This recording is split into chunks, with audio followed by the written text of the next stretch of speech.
Hi there everyone, and welcome back to another episode of Get Your Ass Up and Move Fitness and Nutrition podcast.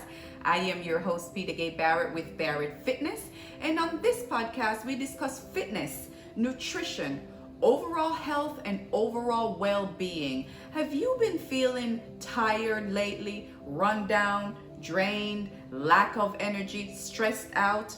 And someone told you, or maybe you read somewhere, that you can get your energy or boost your energy with vitamins. Is that true? Maybe not, you guys. Today we will be talking about the water-soluble vitamin C. Now, water-soluble vitamins consist of your 8 B vitamins, like your vitamin B6, your vitamin B12, your riboflavin, your folic acid, 8 B vitamins, and vitamin C. Now, today we will focus on vitamin C. In past podcasts, I have focused on your fat-soluble vitamins, which are your vitamins A, D, E, and K. So I've done previous podcasts on your fat-soluble vitamins. You guys could please go ahead and check that out on my past podcast, or you guys can go head on over to YouTube if you would rather see a video like I am doing today. I am recording a video of this podcast, so if you guys want to see my beautiful face while I record and give you this information, hop on over to YouTube and check that out. Now, most people think vitamin boosts your energy, but this is not true, you all. We actually get calories, therefore energy, from our nutrients, our protein, carbohydrates, and fat. That's where we get our calories from, and that's where our energy comes from,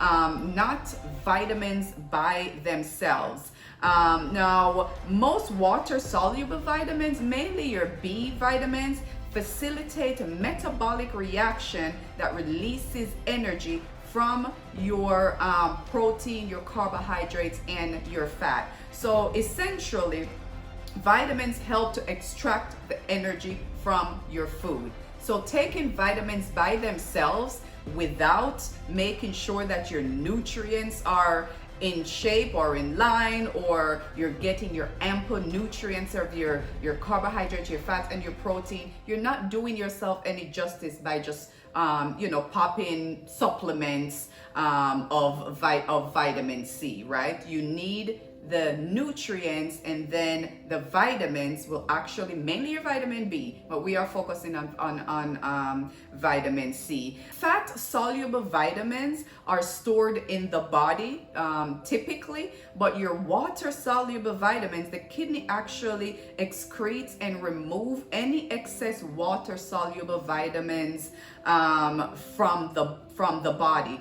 Therefore, vitamin C needs to, and your vitamin and your vitamin B's, but your vitamin C, which is what our focus is today, you need to have it needs to be a part of your daily diet, right? So our body does not readily store it and slowly excrete it as we need to, and therefore we, like your fat soluble vitamins, we don't need to take it every day in our diet. But your vitamin C, you need an ample amount, and we'll talk about the amount, that the recommended daily amount, in a little bit. You need to have that in your diet on a daily basis. Now, water-soluble vitamins are more fragile, especially your vitamin C, you all.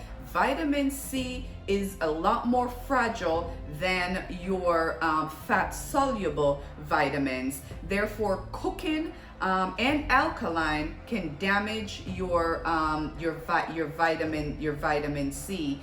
So overcooking of your fruits or your vegetables, can damage your vitamin C compounds, or just excess heat can damage your vitamin C compounds. Now, the best cooking methods for your vitamin C would be like stir frying, steaming, and even microwaving, you guys. And while cooking your fruits and your vegetables, use minimal amounts of water. Now, I'm saying this, and this is a point that I would like to stress, is the main sources of your vitamin C are your fresh fruits and vegetables, and mainly for this reason, because alkaline, adding stuff like baking soda, I guess people do that for, to some fruits and vegetables when you're cooking, that will actually damage the vitamin C compound of the food, right? And excess heat, when cooking, frying, and just excess heat will damage it as well. So the point I'm trying to make is fresh fruits and vegetables, whole fresh fruits and vegetables, uncooked fresh fruits and vegetables are your best sources of your vitamin C.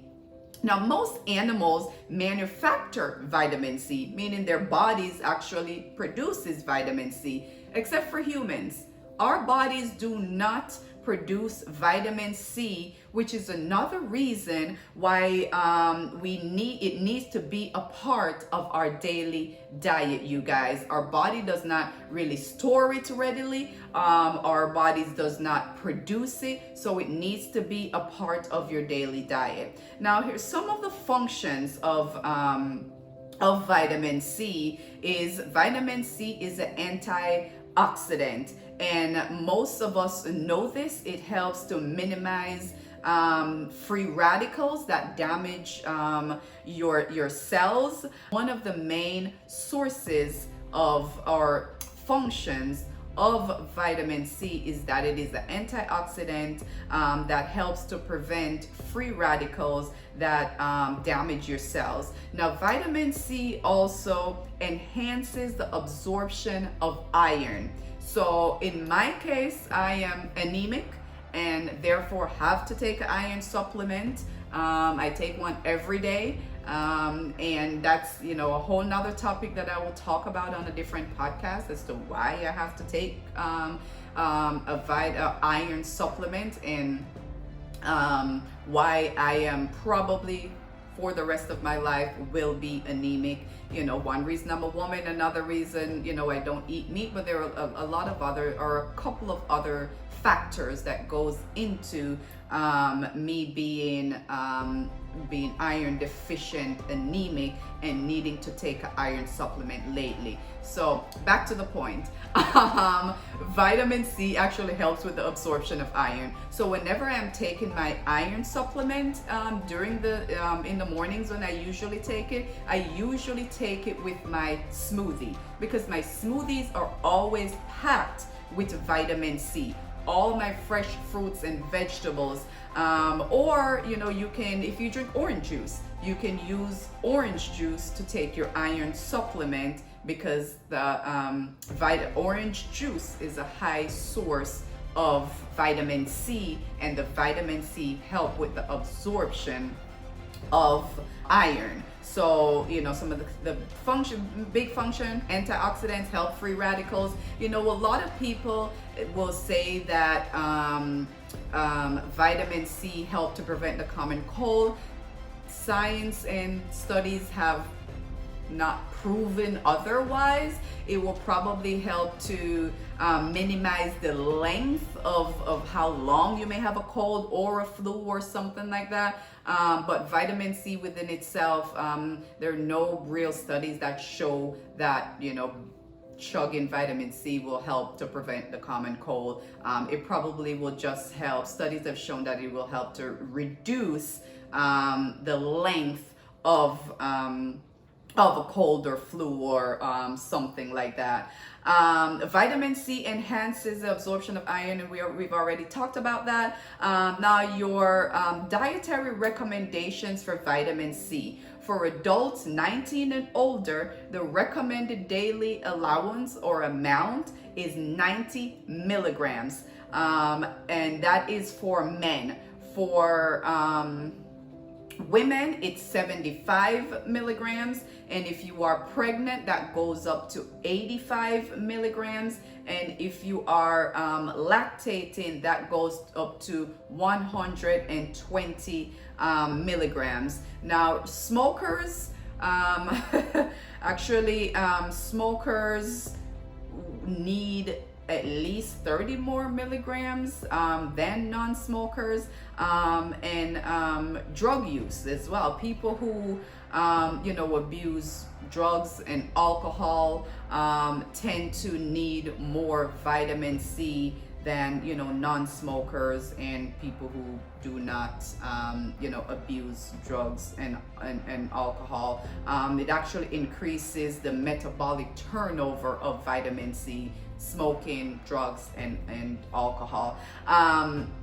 Now, as we talked about the functions, we talk about the recommendations, some of the food sources of vitamin C, you guys, and I cannot stress this enough.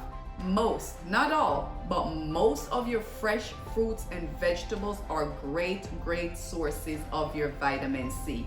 One of the things that people do not know is that peppers, red bell peppers, you guys, I cook with bell peppers all day, every day. Everything I cook with bell peppers, and I try just to do like sauteed and or something like that, really quickly. Or if I'm making my salads or something like that, I'll chop it up, drizzle a little bit of olive oil, a little bit of Italian seasoning, and eat it whole, fresh, just like that. But red bell peppers are a great source of vitamin C. Fresh, whole, uncooked, in your salads, blend it up, put it in a smoothie, whatever. It's a great source of your vitamin C. Potatoes, like sweet potato, is a great source of your vitamin C. Everybody knows that orange and orange juice are great sources of your vitamin C. And almost all your fresh broccoli, steamed broccoli is a great source of vitamin C. Don't overcook your broccoli.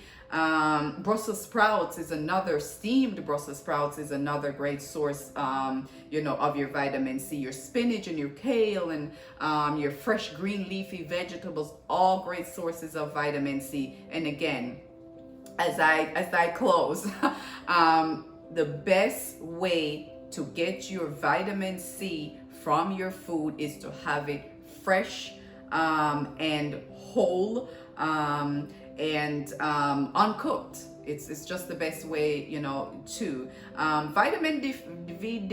Vitamin C deficiency is actually quite rare. One of the main known vitamin C deficiency disease is scurvy. And it usually take about a month or so, for you to start seeing any symptoms of, vitamin C deficiency. So, scurvy, and, this is back in the day. This is not something that we, struggle with, or issue that we really have, nowadays. It's actually rare in developing countries. But people who abuse drugs and smokers, as well, can have an issue with vitamin C deficiency. So hopefully you guys found this podcast and this video helpful, to you. Some of the big takeaways is that vitamin C actually help with the absorption of iron. We don't necessarily get energy from vitamins. We need our protein, fats, and carbohydrates, and the vitamin C, or your vitamin, helps to get the energy or break down the energy from the food that you eat, which are your micronutrients. So thank you guys so much. Hopefully you guys found this video and this podcast helpful. Special thanks again to those of you guys who have subscribed to my podcast, who have subscribed to my YouTube channel, and follow me on Facebook and Instagram. I greatly appreciate it, you guys. I am not a doctor, I am not a scientist, I am a certified nutrition specialist, and I learn as I go every day. I don't know everything. If there is something that I need to know or build my knowledge on, this is one way for me to build my knowledge, and give you guys information. When I was getting my certification in as a nutrition specialist, there's a lot of information, in my head. And there's no way that I'm going to, be fresh on all this stuff by just taking a test and letting it go. It's me going back and taking vitamin C and breaking it down, in layman's term for you guys. That helps to keep me fresh, and helps to keep that information at the forefront of my head and of my brain, and which is one of the reasons why I decided to start this podcast. So I appreciate all you guys who listen to my podcast, subscribe to my podcast, follow me on social media. Greatly appreciated. Again, the name of the podcast is Get Your Ass Up and Move. It's a fitness and nutrition podcast. Comes out every Wednesday at 8 p.m. It's available on Apple Podcasts. It's available on Spotify. It's available on my blog at barrett.fitness in the Google Play. And I usually do a video, as I am doing in this case, and post it on YouTube, usually a week after the podcast comes out, because there's a little bit of editing and so forth that goes into it. So thank you guys so very much for listening.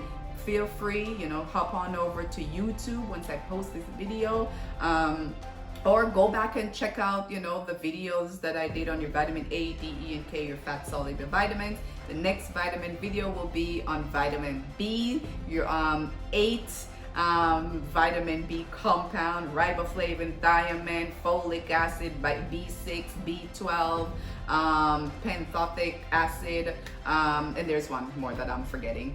So thank you guys so much. Until next time, you guys, get your ass up and move, y'all.